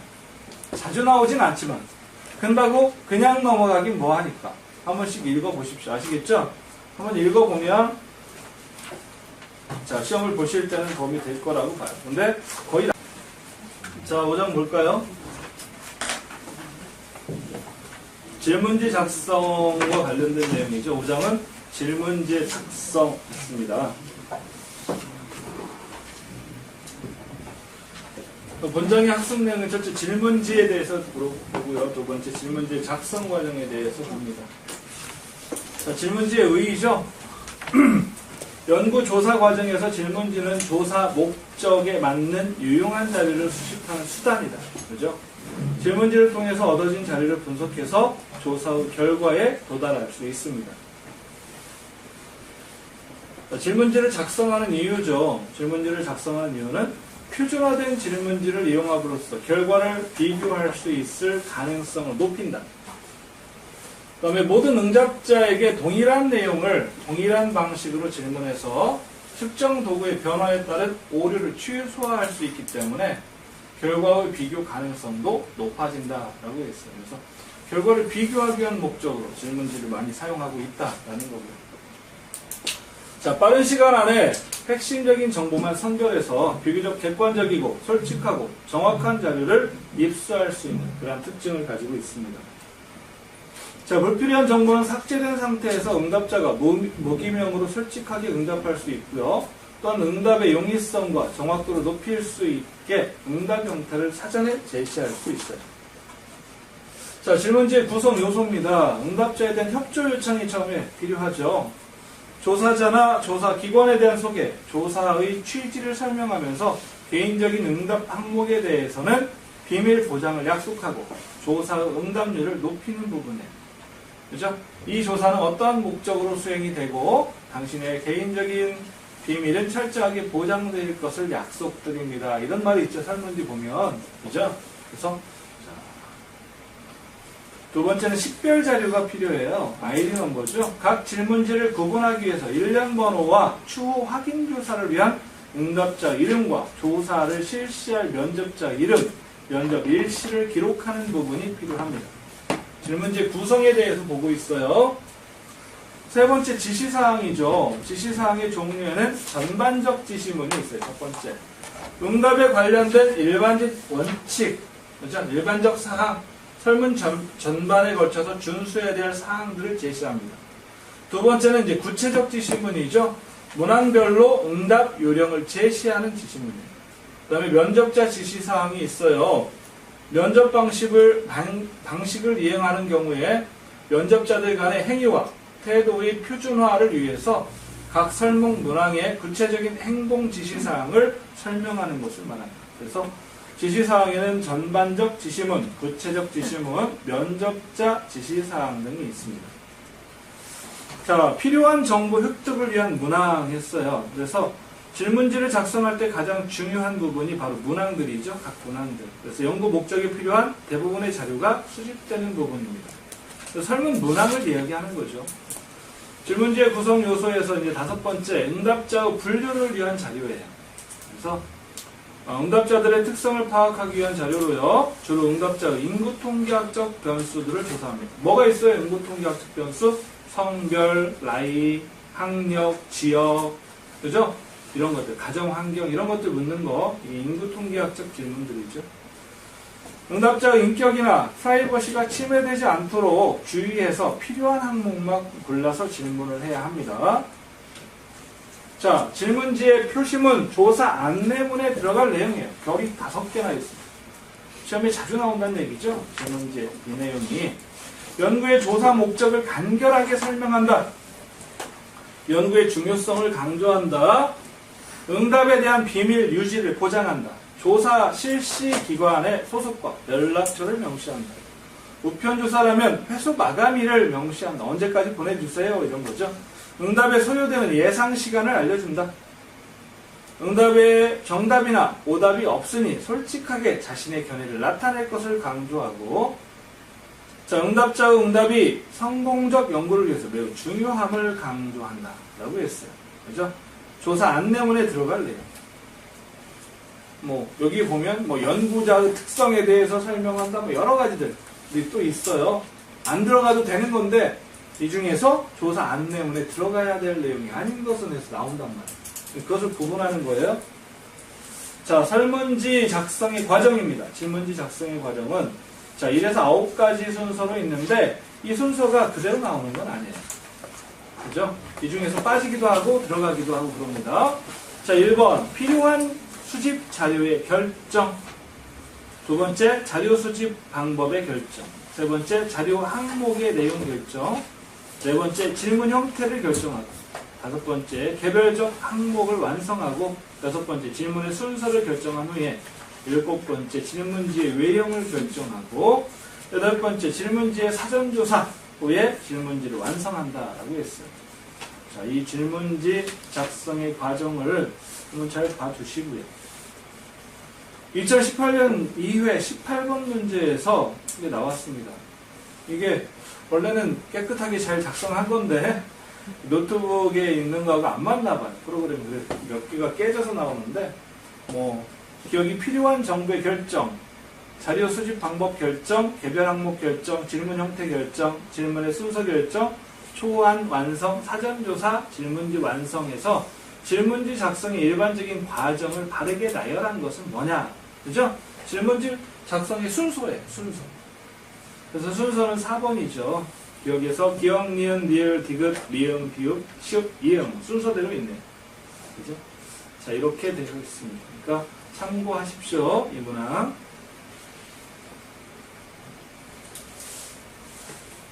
자, 질문지 작성 과정입니다. 첫 번째는 필요한 자료의 수집 결정이죠. 어떠한 자료를 수집할 거냐? 설문지를 만들어서 뭘 모집할 거냐? 이걸 결정하는 게 중요하죠. 자, 어떤 정보를 수집할 것인지를 결정하는 겁니다. 두 번째, 자료 수집 방법을 결정하는 거예요. 뭐로 결정할 거냐? 그죠? 우편조사할 거냐? 전화조사할 거냐? 조사자와 면접을 할 거냐? 또는 질문지를 통해서 자료 수집을 할 건지, 어떤 방법으로 할 건지를 결정을 해야 합니다. 자, 세 번째가 개별 항목의 내용들을 결정해야 되죠. 항목 하나에 하나하나에 어떤 내용들을 심을 건지를 결정해야 합니다. 그래서 설문조사를 통해서 조사하고자 하는 개념들이 무엇인지 확정한 후에 이 자료들을 얻기 위해서 개별적인 질문들을 구성하면 되겠다. 자, 네 번째가 이제 질문 형태에 대한 결정이죠. 각 항목별로 응답 형태를 결정해야 합니다. 그래서 첫 번째, 개방형 질문이 있어요. 반응형, 자유응답식 질문이라고 하죠.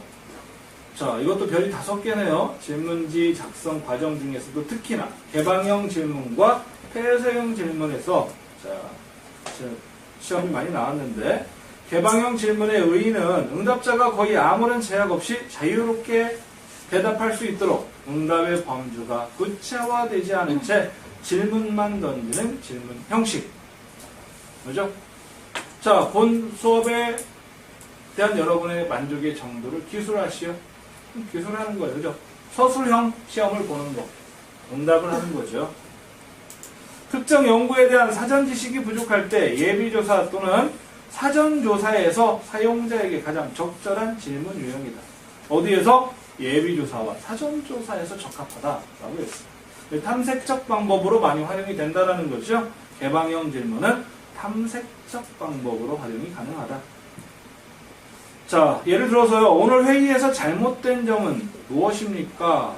기술하세요. 선택하세요가 아니라. 그죠? 이게 개방형 질문이에요. 자, 개방형 질문의 특징은요. 개방형 질문은 연구자가 알지 못했던 점이나 문제점을 발견하는 데 유용하다. 그죠? 제시하고 이 중에 하나를 골라라가 아니라 응답자들이 쓰도록 하는 거잖아요. 그러니까 자, 질문자가 생각하지 못했던 응답을 하는 경우들이 있어요. 그러면 어때요? 새로운 아이디어를 찾을 수 있는 장점이 있죠. 자, 몇 개의 범주로 압축시킬 수 없을 정도로 쟁점이 복잡할 때 적합하다. 너무 많은 경우의 수일 경우에 적합하다. 응답 가능한 모든 응답의 범주를 모를 때 적합하다. 그 다음에 응답자에 대한 사전 지식 부족으로 응답을 예측하지 할 수 없는 경우에, 즉 응답자가 어떻게 응답하는가를 탐색적으로 살펴보고자 할 때 적합하다. 그죠? 대안을 제시하지 않고 어떻게 답하나 보겠다라는 거예요. 그죠? 응답자들의 지식 수준이 높아서 면접자의 도움 없이 독자적으로 응답할 수 있는 경우에 적합하다. 특정 행동에 대한 동기 조성과 같이 깊이 있는 내용을 다루고자 하는 경우에 또한 적합하다라고 했어요. 자, 개방형 질문의 장점과 단점이죠. 장점은 개방형 질문은 응답자에게 자기 표현의 기회를 줌으로써 응답자의 의견을 존중한다라는 느낌을 준다. 응답 범주에 수적 제한을 받지 않는다. 응답을 통해서 새로운 정보를 얻을 수 있다. 라는 장점이 있고요. 자, 단점은 개방형 질문은 자료 처리에 시간과 노력이 많이 든다. 그죠? 선택해라 해서 1, 2, 3, 4 중에 하나 선택하면 처리하는 게 굉장히 단순해요. 그죠? 근데 기술해 놓은 것을 다시 정리하고 요약하려면 어렵단 말이에요. 응답자들에게 심적 부담을 준다. 하나 선택하라면 쉬운데 쓰세요 하면 안 쓰는 경우가 많죠. 그죠? 개방형 질문은 상대적으로 응답의 거부율이 높대요. 그래서 무응답과 불성실한 응답이 나올 가능성이 많다. 응답 내용을 분류하기 어려워서 자료의 많은 부분이 분석에서 제외되기도 한다. 자, 두 번째가 폐쇄형 질문이에요. 고정 선다형. 그죠? 선택해라. 오지선다, 실지선다, 그죠? 삼지선다, 뭐 이런 것들이에요. 자, 폐쇄형 질문 정해주고 그 중에서 선택할 수 있도록 질문의 유형을 결정해 놓는 거죠. 자, 폐쇄형 질문의 특징은 밝히기를 주저하거나 사생활과 관련되는 민감한 주제에 적합하다. 질문에 대한 대답이 표준화되어 있기 때문에 비교가 가능하다. 그죠? 서로 사람과 사람을 비교할 수도 있어요. 질문의 의미를 명확하게 전달하고자 할 경우에 매우 적합하다. 폐쇄형 질문에서는 가능한 모든 응답을 제시해 주어야 한다. 그죠? 아까 얘기했던 것처럼 나는 대학원 나왔는데, 자, 당신이 학력은 했는데 대학까지만 있으면 선택이 안 되잖아요. 포괄적이어야 된다는 거예요. 자, 폐쇄형 질문의 응답 범주들이 갖추어야 할 조건이죠. 첫째, 응답 범주 간의 상호 배타성. 앞에서 봤던 내용입니다. 응답 범주들의 포괄성, 응답 범주의 명료성이다. 자, 폐쇄형 질문의 응답 방식은 찬반형이 있어요. 첫 번째, 주어진 질문에 대해서 양자택일해서 응답하는 방법이죠. 외국에서 어학연수를 한 경험이 있습니까? 예스냐, 노냐? 그죠? 찬반으로 하는 거. 두 번째는 평정 척도형이에요. 응답자에게 미리 정해놓은 척도에 반응하도록 만드는 형식입니다. 자, 올해 생활 수준은 작년에 비해서 얼마나 개선되었다고 생각하십니까? 그죠? 개선이 되긴 됐는데 얼마나 됐냐 이거죠. 아주 개선됐다, 변함없다, 아주 나빠졌다. 그죠? 자, 반응하도록 하는 거. 그래서 평정 척도형. 네, 선택형이에요. 한 문항에서 2개 이상의 답지 혹은 선택지를 주고요. 그 가운데서 선택하도록 하는 방법이다. 그죠? 귀하의 출생 지역은 어느 지역입니까? 아래에서 선택하세요. 자, 폐쇄형 질문의 응답 방식에서 다음에 서열형, 폐쇄형, 등위형이라고도 하죠. 폐쇄형 질문에 대한 응답 카테고리 형태에서 응답자가 생각하는 중요도의 정도에 따라 순서대로 답을 선택하는 거, 중요도에 따라서 순서를 먹여라. 1, 2, 3 이거죠. 신체 건강을 위해서 가장 중요하다고 생각하는 것부터 순서대로 번호를 써주세요. 운동, 식습관, 수면, 규칙적인 생활 뭐냐? 1, 2, 3, 4 순서를 쓰는 거죠. 체크리스트형이에요. 어떤 행동이나 특성을 목록화해서 해당되는 곳에 표시하도록 하는 방식.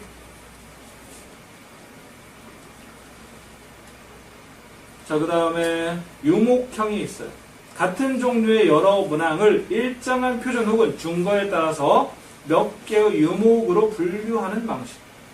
응답자의 잠재적인 선호, 찬반, 가치 방향, 태도 등을 파악하는 데 적합하다.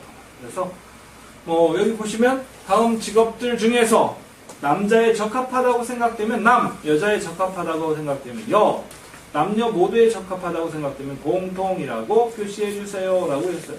이걸 딱 표시하는 거 보고 이 사람이 어떤 생각을 가진 사람이구나 판단이 가능하다라는 거예요. 그죠? 자, 종합 비교형, 양자택일형이에요. 조사 결과 엄밀한 수량적 분석이 가능하다. 그래서 자, 다음에 짝지어진 2개 중에서 더 좋아하는 쪽에 V 체크하세요 라고 했어요. 그죠? 신체활동, 음악활동 선택하도록 하는 거예요. 선별형, 도수 질문이나 여과 질문형이죠. 어떤 질문을 한 뒤에 다음 질문이 필요한지 여부를 판단할 수 있도록 관련 질문들을 배열하는 질문 방식이에요. 당신의 성별은 어떻게 되세요? 남, 여. 그죠? 남자인 경우 1-1 문항으로 가세요. 그죠? 이런 거 많이 봤죠? 이거예요. 그래서 여과 질문이라고 해요. 당신의 1-1 갔더니 당신은 흡연하십니까? 라고 물어봤다.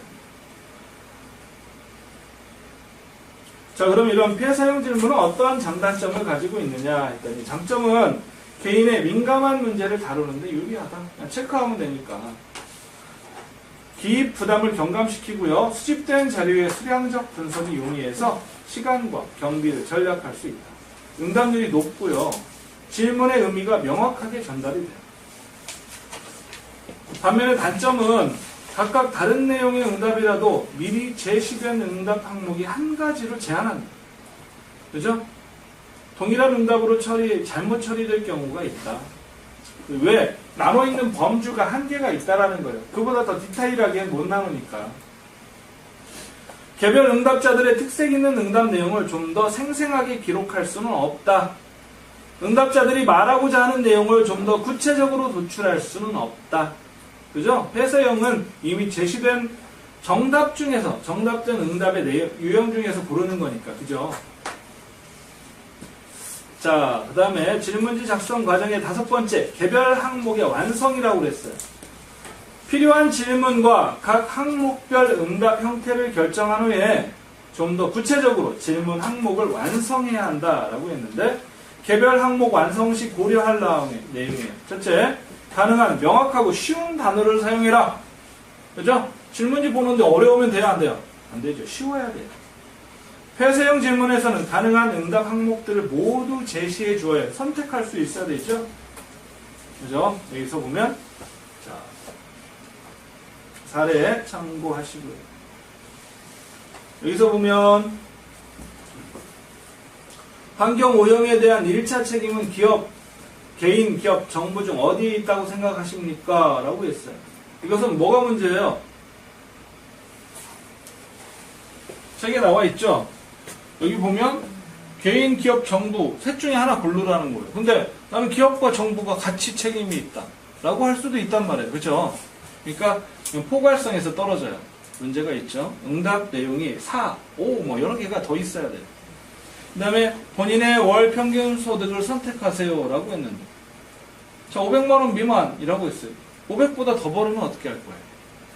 예를 들어서 모두 포함하고 있지 않다. 포괄성의 문제가 있는 거죠. 자, 그 다음에 이중적 질문의 오류를 범해서는 안 된다. 즉, 하나의 질문으로 두 가지 내용을 동시에 질문해서는 안 돼. 이게 2018년 3회 문제에서도 이중적 질문 문제가 나왔었어요.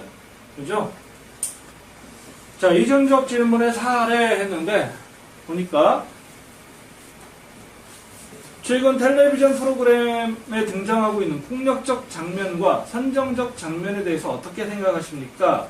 현재 국공립대학 입시제도를 개선하고 입학 정원을 계속 늘리자는 주장에 대해서 어떻게 생각하십니까? 라고 했어요. 그죠? 여기 뭐가 폭력적 장면과 선정적 장면이라 이중적 질문을 했단 말이에요. 그죠? 여기는 뭐예요? 입학 정원과 입시제도 개선. 두 가지 문제를 동시에 물어보니까 거기에 대한 응답을 하기가 애매해지는 거죠. 그죠? 그래서 하나 질문들을 꼭 해야 된다. 이중적 질문을 하지 마라. 라는 거고요. 연구자는 임의로 응답자에 대해서 가정을 해서는 안 된다. 그래서 응답자에 대한 가정이죠. 교학께서는 주말에 백화점에 가신다면 그 주된 이유는 무엇입니까? 백화점에 가신다면이야. 백화점에 안 가는데 왜 간다고 가정을 하죠? 그죠? 그 내용이에요. 간다고 가정하에 질문을 하는 거죠.